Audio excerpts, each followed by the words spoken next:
El pago de la ayuda de este mes todavía no se había hecho, pero la esposa de mi hijo, con el rostro desencajado por la furia, irrumpió en mi casa. La ayuda y lo personal son dos cosas distintas. Hicimos una promesa, ¿no se acuerda? Apenas la semana pasada, Sofía me había dicho con una frialdad cortante: si le soy sincera, Elena, usted no me agrada, así que le pido que no se meta en nuestras vidas. Quería los 300.000 pesos mensuales, pero a mí, como persona, me despreciaba y no quería tener ningún tipo de relación conmigo. ¿De verdad creía que una lógica tan egoísta y retorcida podía sostenerse en el mundo real? Mi nombre es Elena Rodríguez y tengo 67 años. Vivo con mi esposo, Ricardo, de la misma edad, en una pequeña casa en un barrio tranquilo de Buenos Aires, llevando una vida de jubilado serena y sin sobresaltos. Mi marido fue empleado municipal durante 40 años, un hombre de una rectitud admirable que jamás llegó tarde ni faltó un solo día a su trabajo hasta el día de su jubilación.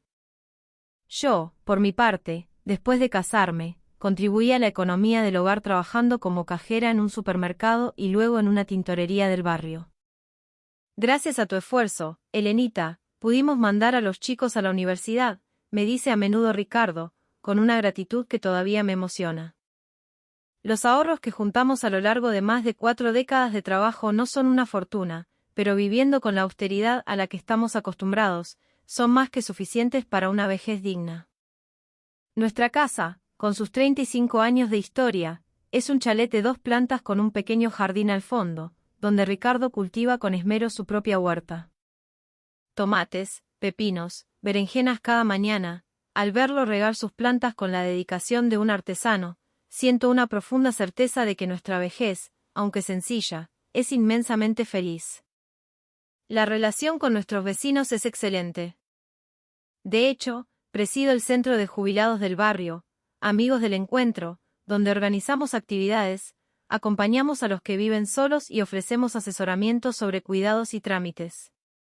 Tenerte a vos, Elena, nos da una tranquilidad enorme, me dice a menudo doña Carmen, una vecina que ya ha cumplido los 90. Sentirme útil, poder ayudar a los demás, ha sido siempre el motor de mi vida. Nuestro hijo, Mateo, tiene 35 años y trabaja en una empresa de informática en el centro.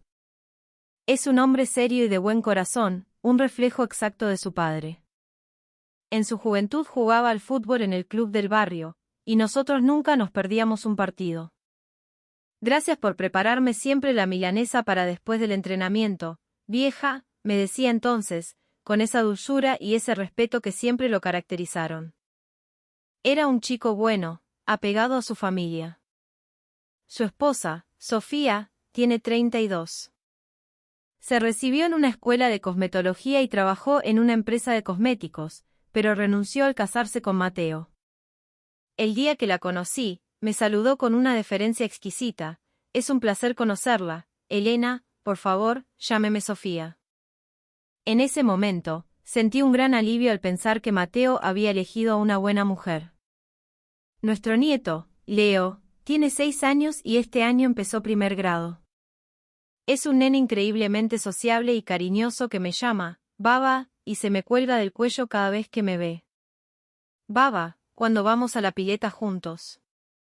Ver esa sonrisa, esa inocencia pura, me hace sentir que sería capaz de cualquier cosa por él. Hace 2 otoños, una tarde de domingo, recibí una llamada de Mateo. Mamá, necesito hablar con vos. Es algo importante. Cuando llegaron a casa, mi hijo y mi nuera traían bajo el brazo un catálogo grueso y brillante de una inmobiliaria. Queremos construir una casa como esta, dijo Sofía, mostrándome la foto de una imponente casa de 4 ambientes en un barrio privado. Tenía un jardín con pileta y una cochera para 2 autos. ¡Qué casa más linda!, comenté, y los ojos de Sofía brillaron con un entusiasmo febril. ¿Vio? No. La zona es ideal, tiene buena seguridad y los mejores colegios para Leo. Esta casa es perfecta para nosotros. ¿Y cuánto cuesta algo así?, preguntó Ricardo, siempre práctico. Mateo pareció dudar un instante, con una expresión de incomodidad. Son unos $250.000. Pondríamos 15.000 de anticipo y sacaríamos un crédito a 30 años, con una cuota de unos 500.000 pesos por mes. Nos miramos con Ricardo. El sueldo neto de Mateo era de 800.000 pesos. Una cuota hipotecaria de 500.000 significaba que las finanzas familiares iban a estar al límite, peligrosamente ajustadas. ¿Están seguros de que van a poder? ¿Les va a alcanzar?, le pregunté, genuinamente preocupada. Sofía respondió con una confianza que rozaba la arrogancia: con el sueldo de Mateo, el crédito nos lo aprueban sin problemas. Además, seguro que le dan un ascenso pronto. Pero a mí me quedó una espina de inquietud. Destinar más del 60% de los ingresos a la vivienda me parecía una imprudencia temeraria. Y Sofía continuó, como si estuviera leyendo una lista de deseos. También queremos cambiar el auto. Un auto chico no pega con una casa así, ¿no le parece? Me mostró la foto de una camioneta SUV de alta gama. La cuota, según dijo, sería de unos 300.000 pesos mensuales. La hipoteca de 500.000 más el préstamo del auto de 300.000 sumaban 800.000 pesos. Exactamente el sueldo entero de Mateo. El resto de los gastos, comida, servicios, expensas, el colegio de Leo, tendrían que cubrirse de alguna manera mágica. Era, sencillamente, un plan imposible. La ayuda económica comenzó hace un año, en una primavera radiante. Un domingo, mientras los lapachos teñían de rosa las veredas, sonó el teléfono. Era Mateo, y su voz sonaba grave. «Mamá, qué vergüenza tener que decirte esto, pero necesito pedirte un favor enorme». Se notaba que su voz temblaba. Él, que nunca se quejaba de nada, que siempre se mostraba fuerte, sonaba completamente desesperado. «¿Qué pasó, hijo?» «Ocurrió algo». Al día siguiente, Mateo y Sofía vinieron a casa. Su aspecto era muy diferente al habitual. Sofía no llevaba ninguna de sus carteras de marca ni sus joyas llamativas, vestía ropa sencilla, casi austera. Cuando se sentaron en el living, Mateo, con la mirada clavada en el suelo, finalmente habló. «La verdad, mamá, es que no llegamos a pagar el crédito de la casa». Mi marido y yo nos miramos, perplejos. «¿Cómo que no llegan?»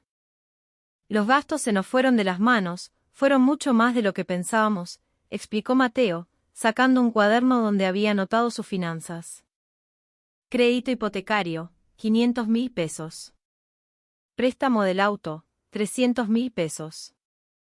Actividades extraescolares de Leo, 80.000 pesos. Gastos de supermercado, servicios y expensas, 150.000 pesos. Gastos de belleza de Sofía, 200.000 pesos. El total de gastos mensuales ascendía a 1.230.000 pesos, frente a los 800.000 que ganaba Mateo. Aunque recibía un aguinaldo 2 veces al año, la economía familiar estaba completamente quebrada. ¿Y cómo estuvieron cubriendo la diferencia?, preguntó Ricardo, con el ceño fruncido. Mateo respondió, casi en un susurro, con la tarjeta de crédito pidiendo adelantos. Me quedé helada. Estaban manteniendo su nivel de vida a base de deudas. Sofía, con los ojos llenos de lágrimas, agachó la cabeza. Es mi culpa, lo siento tanto. Si hubiera administrado mejor el dinero, pero es que es tan difícil bajar el nivel de vida de repente. Esa frase me hizo ruido. ¿Bajar el nivel de vida? Era evidente que habían estado viviendo muy por encima de sus posibilidades desde el principio. Mamá, te tengo que pedir algo, dijo Mateo, inclinándose hacia adelante, con una expresión de profunda humillación. Necesito que nos ayuden. ¿Podrían prestarnos 300.000 pesos por mes? Con eso, podríamos salir a flote. 300.000 pesos. Para nosotros, 2 jubilados, no era una suma menor. Nuestra jubilación combinada era de 500.000 pesos al mes. Darles 300.000 significaba que tendríamos que ajustar drásticamente nuestros propios gastos. Por supuesto que se lo vamos a devolver, se lo juro, añadió Sofía, con la voz entrecortada por el llanto. Elena, Ricardo, por favor. Si tenemos que vender la casa, Leo va a tener que cambiar de colegio, y eso sería terrible para él. Mencionar a mi nieto fue el golpe de gracia. Mi corazón se ablandó por completo. La idea de que el pequeño Leo, con solo 6 años, tuviera que dejar su nueva casa, sus amigos y su escuela, me parecía una crueldad insoportable. Fui a la cocina con Ricardo para hablarlo a solas. ¿Qué hacemos, viejo? 300.000 pesos es muchísima plata para nosotros. Lo es, pero si no lo hacemos, el pibe va a sufrir las consecuencias. Y Mateo es nuestro hijo. Si está en problemas, tenemos que ayudarlo. Finalmente, tomamos la decisión. Usaríamos parte de los ahorros que Ricardo había recibido al jubilarse para darles 300.000 pesos cada mes. Gracias, mamá. De verdad, gracias, dijo Mateo, abrazándome con fuerza. Papá, mamá, perdón por esto. Les juro que se los voy a devolver. Somos familia, hijo. En las malas hay que estar, le dije, tratando de transmitirle calma. Dale para adelante, Mateo. Nosotros te bancamos, le dijo Ricardo, dándole una palmada en el hombro. En ese momento, en nuestra ingenuidad, jamás imaginamos que nuestra ayuda sería utilizada de una forma tan ruin, ni que nuestra buena voluntad sería pisoteada de manera tan cruel. Los primeros 3 meses, Sofía parecía genuinamente agradecida. Muchas gracias por todo, Elena, de verdad, me decía cada vez que le transfería el dinero, inclinando la cabeza con una humildad conmovedora. Me siento tan avergonzada. Estamos trabajando muy duro para poder ser independientes lo antes posible. Escuchar esas palabras me hacía sentir que estábamos haciendo lo correcto. Sin embargo, a partir del 4.º mes, su actitud comenzó a cambiar de forma sutil. El «muchas gracias» se volvió mecánico, casi burocrático, y esa expresión de culpa y vergüenza desapareció por completo de su rostro. Lo que más me preocupaba era el tren de vida que llevaba.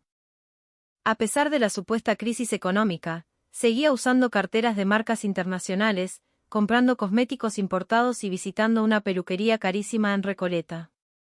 Es raro, ¿no? Se supone que no les alcanza la plata, le comenté una noche a Ricardo. Y, bueno, qué sé yo. Las mujeres tienen sus cosas, respondió él, restándole importancia. Pero yo no podía quedarme tranquila. Un día, le llevé un tupper con empanadas caseras, de las que a Mateo tanto le gustaban. Antes, Sofía las habría recibido con una sonrisa de oreja a oreja. Esa vez, su respuesta fue fría. Ay, Elena, gracias por el gesto, pero la próxima vez no se moleste. No hace falta. Lo mismo ocurrió cuando le tejí un pullover de lana a mi nieto. Gracias, pero ya tiene muchísima ropa. Un pullover que me había llevado horas tejer, lleno de amor y dedicación, rechazado con una indiferencia que me dolió en el alma. Pronto, también empezaron a poner restricciones a mis visitas. Elena, estamos muy ocupados. Por favor, llame antes de venir. De repente, la casa que antes me recibía con las puertas abiertas se había convertido en un territorio al que solo podía acceder con cita previa. Aún así, traté de ser paciente, de comprender. Pensé que quizás era una cuestión de orgullo por parte de Sofía. Pero en el fondo de mi corazón, una sensación de extrañeza y malestar no dejaba de crecer. ¿Era esta la relación que se suponía que debía tener con mi familia? ¿Era normal que la persona que estaba dando el dinero tuviera que andar pidiendo permiso y sintiéndose una molestia? Cuando ya habían pasado 6 meses desde que empezamos a ayudarlos, comencé a notar cosas que ya no podía justificar.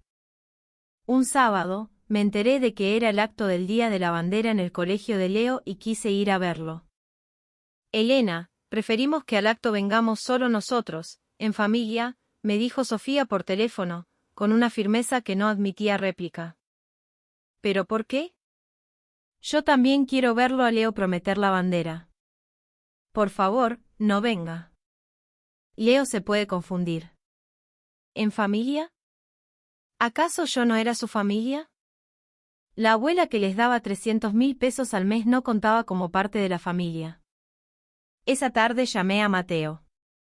¿Cómo estuvo el acto, hijo? Bien, normal, me respondió, con una sequedad inusual. Antes me habría contado con lujo de detalles cada gracia que había hecho Leo. ¿Sacaron fotos? Creo que Sofía sacó algunas. ¿Me las podrás pasar para verlas?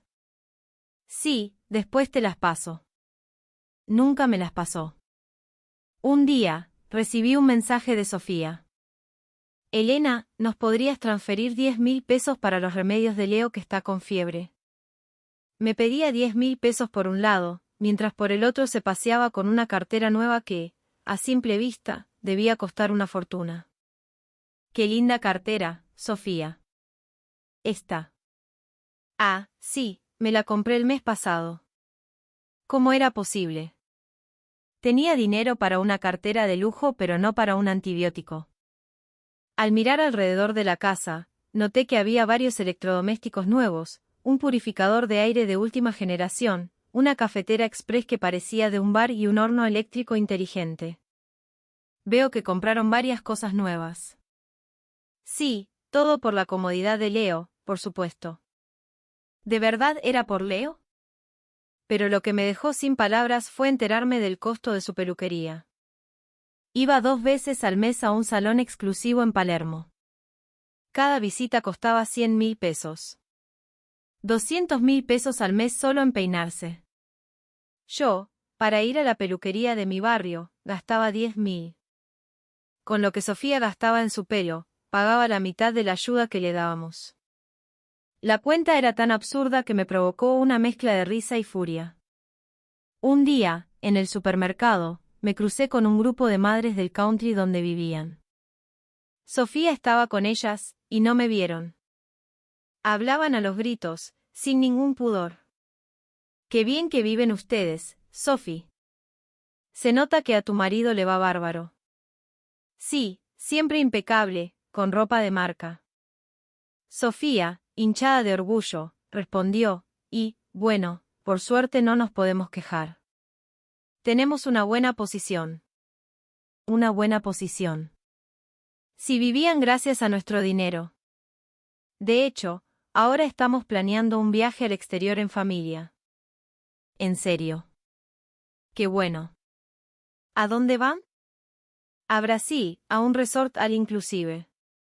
Leo está súper entusiasmado. No podía creer lo que estaba escuchando. Un viaje al exterior. Pedían ayuda porque no llegaban a fin de mes y al mismo tiempo planeaban unas vacaciones de lujo. Esa noche se lo conté a Ricardo. Un viaje a Brasil. Pero qué caraduras, explotó mi marido, rojo de la furia. Nosotros no nos vamos de vacaciones a ningún lado desde la luna de miel. Vivíamos de forma modesta, contando cada peso, para poder darles a ellos 300.000 pesos por mes, y ellos, mientras tanto, planeaban irse al Caribe. ¿Podía haber una injusticia más grande? Y entonces llegó aquel domingo fatídico. Hacía tiempo que no veía a Leo y decidí ir a visitarlos. Era una tarde de primavera preciosa, con el aire tibio y las calles llenas de flores. Toqué el timbre y Sofía me abrió la puerta. Su expresión fue de puro fastidio. Chasqueó la lengua y dijo, «¿Otra vez usted por acá?» Esa frialdad me descolocó. ¿Otra vez?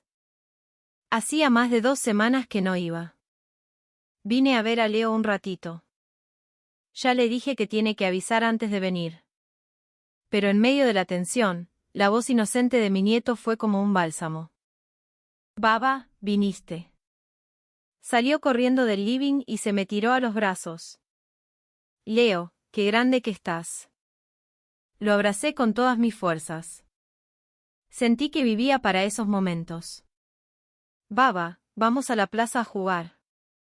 «Claro que sí, mi amor, un día de estos que esté lindo».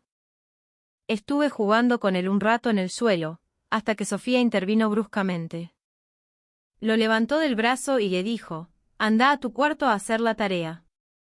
Pero quiero jugar con la baba. He dicho que no. Elena, necesito hablar un momento con usted. Me llevó a una habitación aparte. No tenía idea de lo que iba a decirme. Jamás habría podido imaginar la crueldad de las palabras que estaba a punto de escuchar. Sentada en un sofá de diseño, Sofía me miró con una expresión gélida, como si estuviera mirando a una completa extraña. Le voy a ser completamente sincera. Usted no me agrada, Elena, así que preferiría que no se metiera tanto en nuestras vidas. Me quedé sin aire. Mis oídos zumbaban. ¿Qué no le agradaba? ¿A qué venía esto tan de repente? Pero, ¿por qué decís eso? ¿Hice algo que te ofendiera?, pregunté con la voz temblorosa. Nuestros valores son distintos. Usted tiene una mentalidad muy antigua y no me gusta que intente imponérnosla. Su voz no tenía ni un ápice de calidez. ¿Mentalidad antigua? ¿Cuándo le había impuesto yo algo? La educación de Leo es asunto nuestro, así que le pido que no se meta. Pero yo nunca me metí. Sí que se mete. Siempre con que esto está mal, que aquello no se hace. Es agotador, ¿sabe? No podía recordar ni una sola vez en la que la hubiera criticado. Al contrario, siempre había sido increíblemente permisiva, quizás demasiado. La ayuda económica que nos dan es muy valiosa, se lo agradezco. Pero eso es una cosa, y nuestra relación es otra muy distinta. En ese instante, algo dentro de mí se rompió. Aceptaba el dinero, pero me rechazaba como persona. ¿Se podía ser tan hipócrita? En la habitación de al lado, Mateo miraba la televisión, completamente ajeno o indiferente a la humillación que yo estaba sufriendo. Podía escuchar perfectamente la conversación, pero no movió un dedo para defender a su madre. El ataque de Sofía continuó. Para serle franca, su presencia me asfixia. ¿Asfixia? ¿Qué había hecho yo para provocarle eso? Además, Leo es muy tímido, como yo, y no quiero que esté con gente que no le hace bien. Tímido. Si Leo corría a mis brazos cada vez que me veía. Y otra cosa, usted es una persona muy oscura. Estar con usted no es divertido. ¿Oscura, yo? Durante 67 años había vivido con optimismo y alegría. Mis amigas del centro de jubilados siempre me decían que mi energía era contagiosa. Con que nos dé el dinero es suficiente. Con eso ya está cumpliendo su rol en la familia. Esa fue la estocada final. Mi corazón se hizo añicos. Con que nos dé el dinero es suficiente. Para ellos, yo no era una madre ni una abuela. Era un cajero automático. En mis 67 años de vida, jamás me habían humillado de una forma tan brutal. Está bien. Entendido. Me voy, dije, con un hilo de voz, y me levanté del sofá como pude. Mientras caminaba hacia la puerta, Leo salió de su cuarto.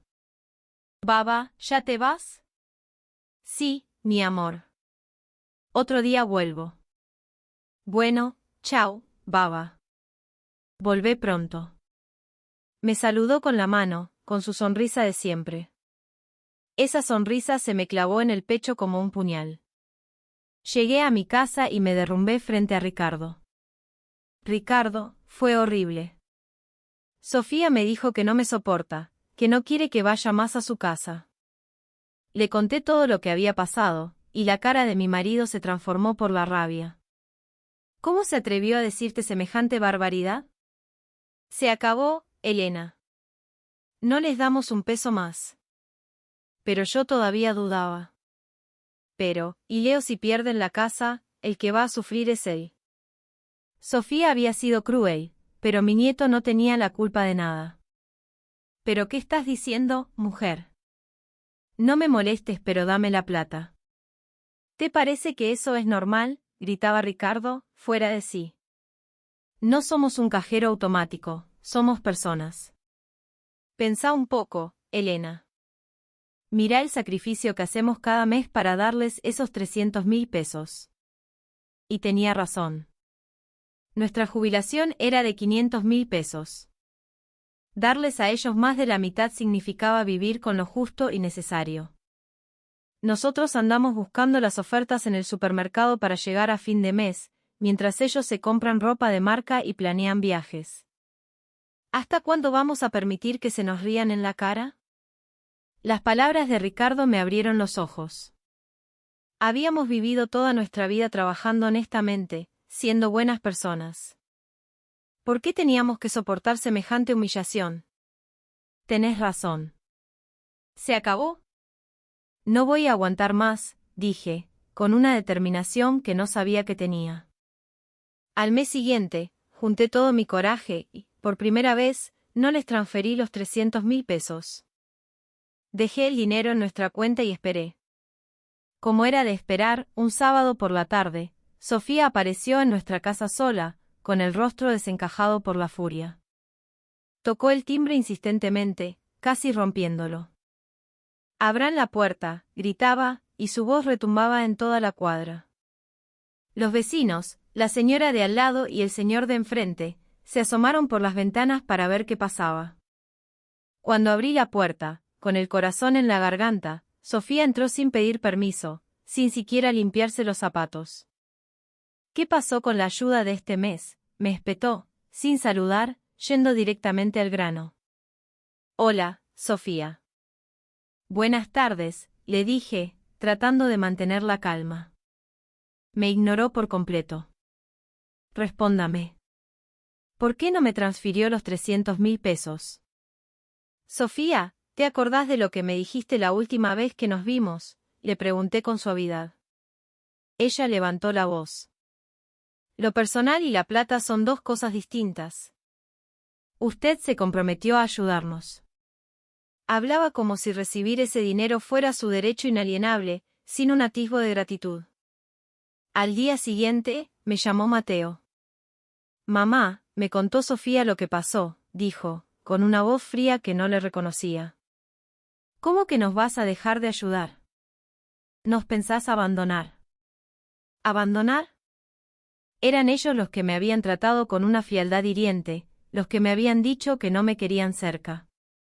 Sofía me dijo que no me metiera en sus vidas.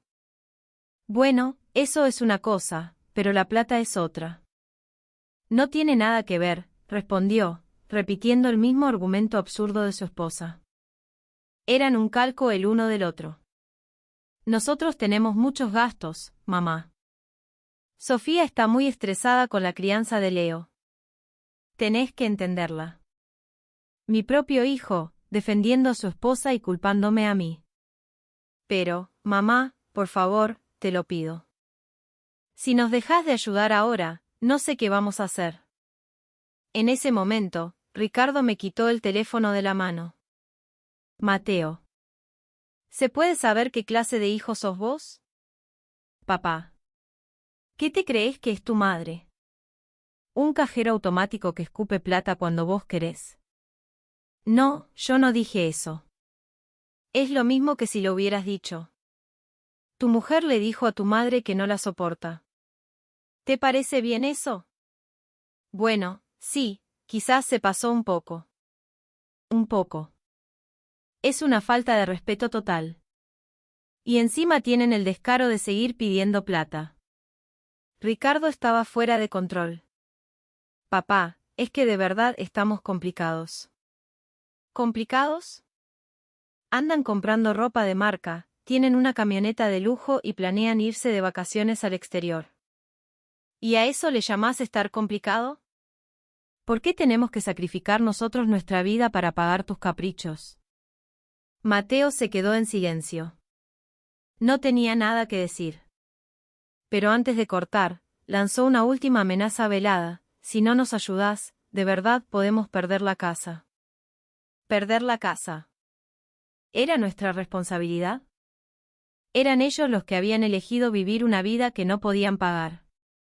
¿Por qué pretendían que las consecuencias las asumiéramos nosotros? Al día siguiente de aquella humillación telefónica, Ricardo y yo nos sentamos a la mesa de la cocina. Elena, hasta acá llegamos. Se me acabó la paciencia, dijo, apretando la taza de café con tanta fuerza que sus nudillos se pusieron blancos. No les damos un peso más. Pero son nuestra familia, susurré, aunque ya no estaba tan segura.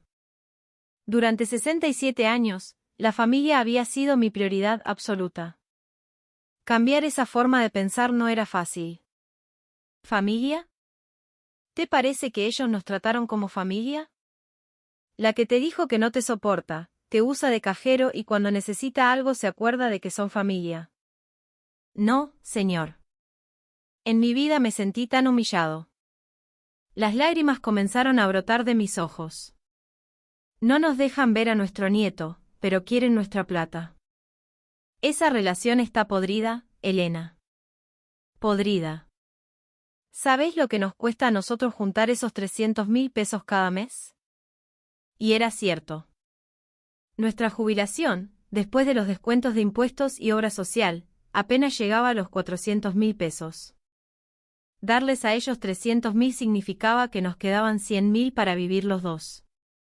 100.000 pesos para comida, servicios, medicamentos. Habíamos reducido nuestros gastos al mínimo.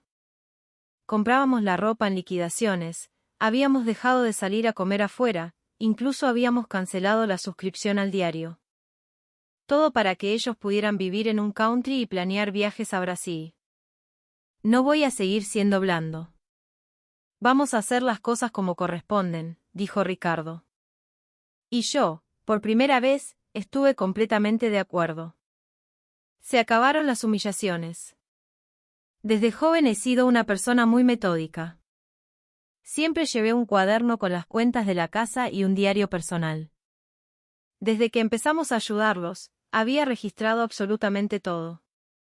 Fecha de inicio de la ayuda, 15 de abril de 2022. Monto, 300.000 pesos mensuales. Motivo, dificultades para pagar el crédito hipotecario. Acuerdo, devolución total del préstamo, palabras de Mateo. El total prestado en un año ascendía a 3.600.000 pesos. Además, había anotado en mi diario cada conversación, cada desplante. La frase de Sofía, no me agradas, no te metas en mi vida, con el dinero es suficiente, las palabras de Mateo, la plata y lo personal son cosas distintas, la información sobre el viaje a Brasil. Tenemos todas las pruebas, Elena. Vamos a enfrentarlos con la verdad, dijo Ricardo al ver mis cuadernos. Con esto, cualquiera se da cuenta de que tenemos razón. Al día siguiente, hablé con una amiga del centro de jubilados. Su hijo era abogado en el centro y, según me dijo, estaba especializado en temas de derecho de familia y maltrato a personas mayores.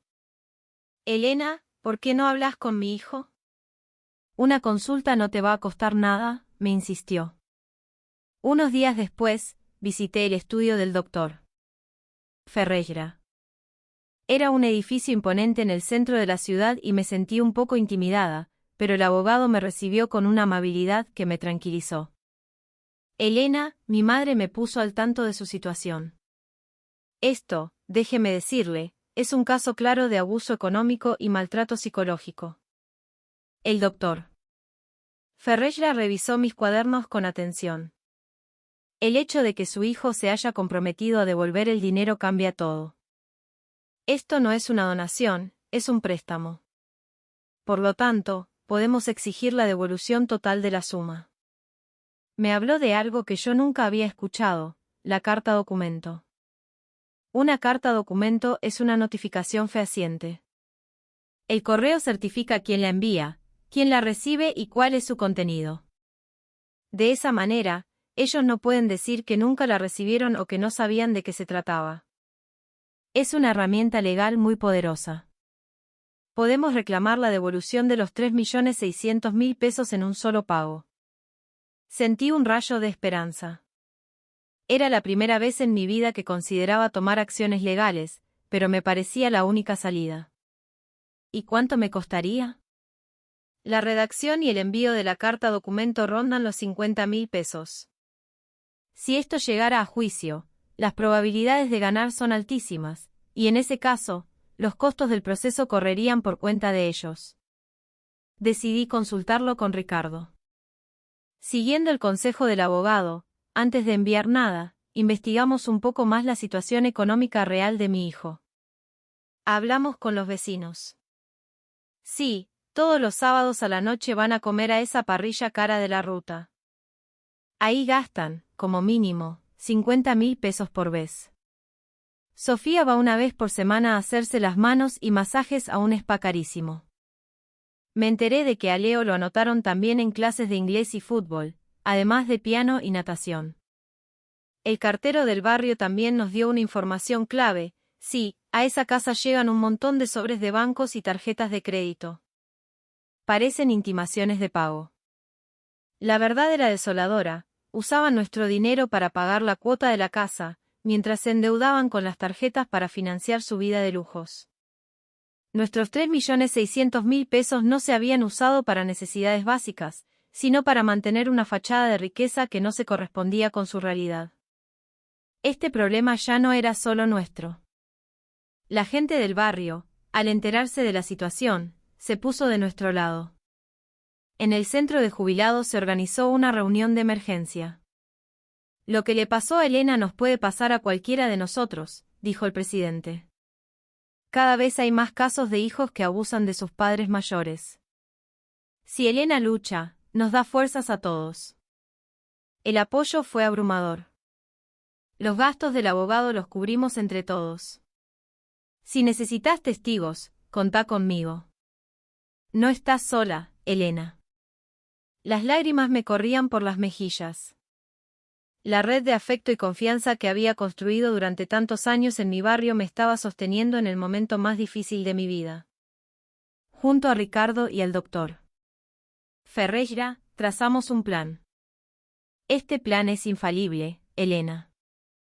Su hijo y su nuera no tienen escapatoria, me aseguró el abogado. Por primera vez, sentí la certeza de la victoria.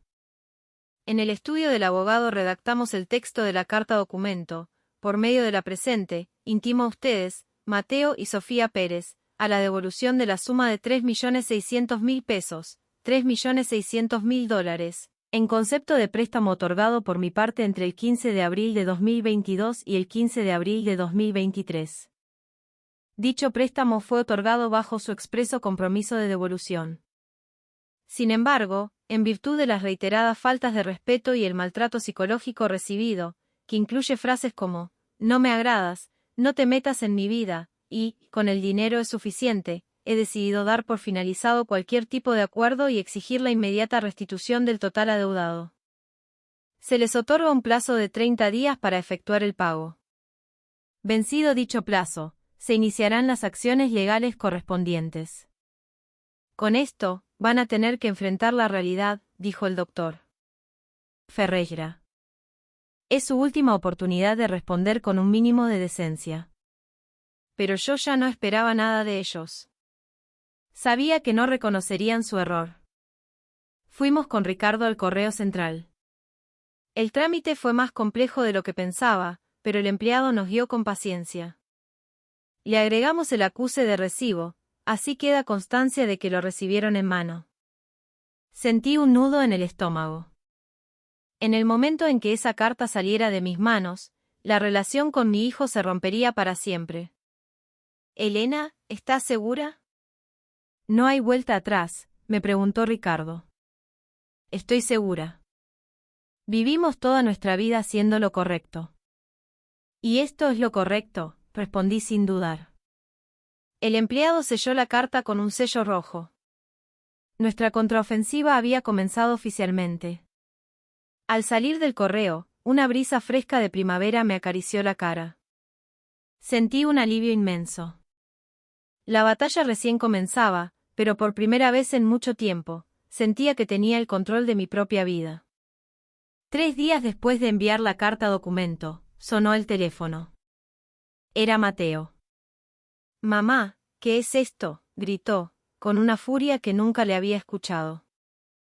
Su voz, normalmente tranquila, estaba distorsionada por la ira.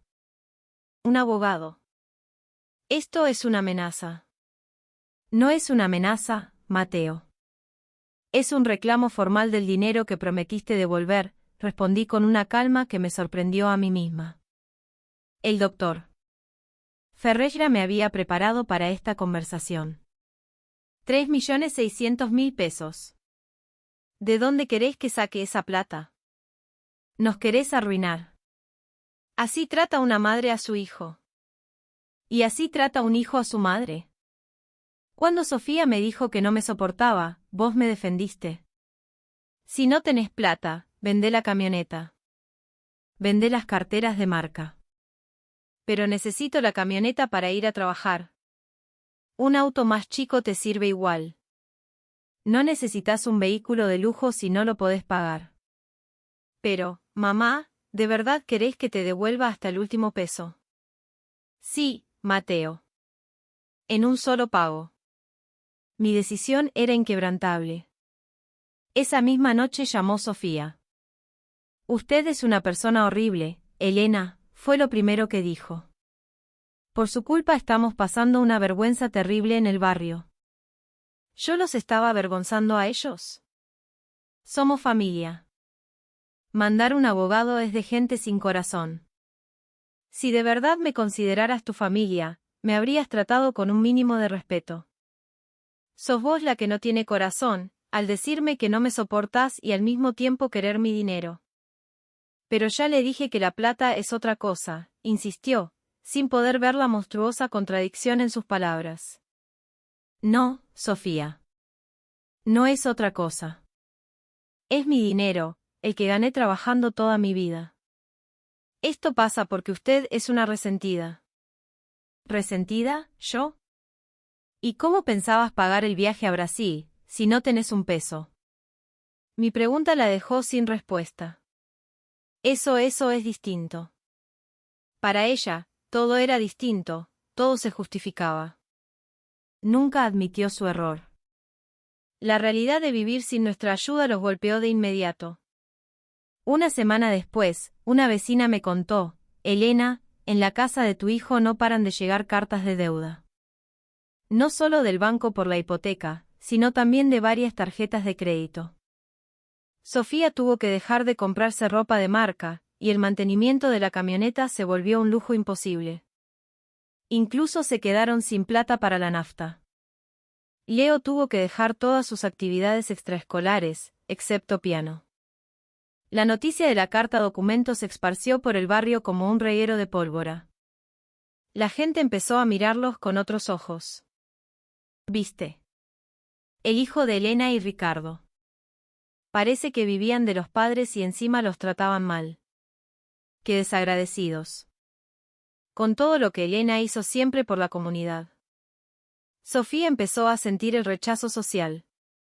Cuando iba al supermercado, las otras madres del country la evitaban. El barrio entero se había puesto de mi lado. Esa era la cosecha de 67 años de vida honesta. 2 meses después, al borde del plazo legal, Mateo y Sofía vinieron a casa. Se arrodillaron en la puerta. Mamá, por favor, perdónanos, suplicó Mateo, llorando. Estuvimos muy mal. Sofía está arrepentida.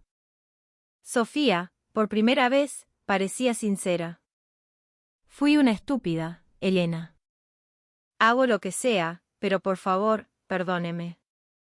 Pero mi decisión ya estaba tomada. Es demasiado tarde, dije, con una frialdad que me salió de las entrañas. Pisotearon mi dignidad. Un perdón no arregla nada. Pero, mamá, ¿nos podés volver a dar la ayuda? Vamos a perder la casa, rogó Sofía.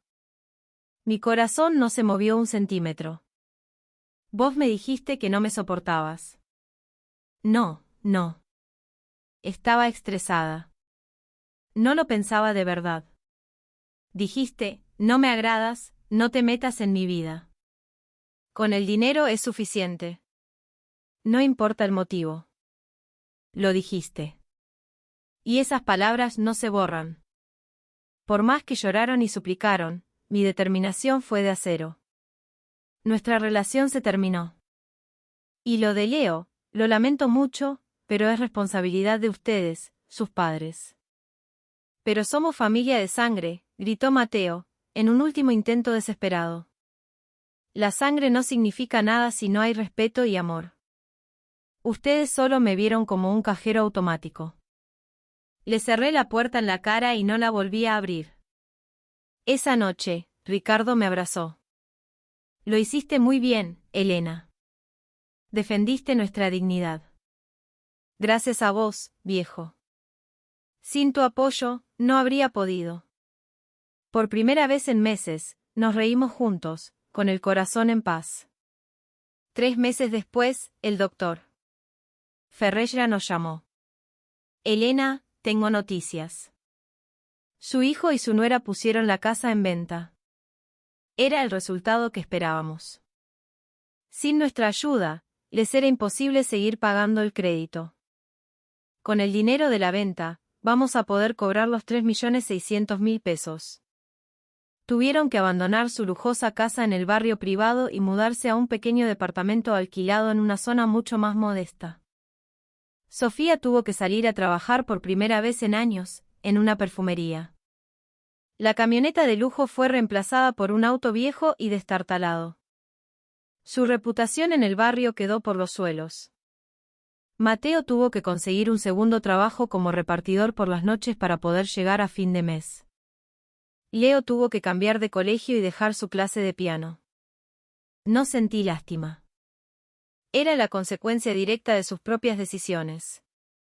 Medio año después, el dinero fue transferido a mi cuenta. Ver el saldo en el extracto bancario fue una sensación de liberación indescriptible. Ganamos, vieja, dijo Ricardo. Pero no era el dinero lo que nos hacía felices. Era haber recuperado nuestra dignidad. Mi historia se convirtió en un ejemplo en la comunidad. Elena sí que tiene carácter. No se dejó pisotear por los hijos. Me gané el respeto de todos. En el centro de jubilados, me convertí en una referente. Otros jubilados con problemas similares empezaron a buscarme para pedirme consejo.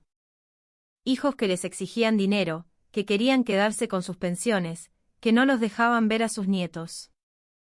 Escuché cada historia con atención, cuando fue necesario, los puse en contacto con el doctor Ferreira.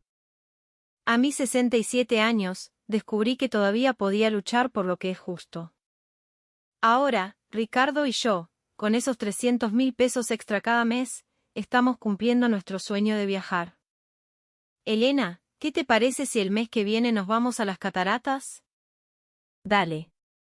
Y después a Mendoza a comer un buen chivito. Vivimos nuestra vejez con plenitud, sin depender de nadie, disfrutando de los frutos de nuestro trabajo. Con nuestro hijo y su esposa cortamos toda relación. Lo de Leo nos duele, pero entendemos que es el precio que sus padres deben pagar. A cambio, hemos fortalecido nuestros lazos con la comunidad. Los chicos del barrio vienen a casa a jugar, a que les enseñe a tejer o a cocinar. El cariño puro y desinteresado de esos niños es un tesoro invaluable. Espero que mi historia sirva de inspiración para otros que estén pasando por una situación similar.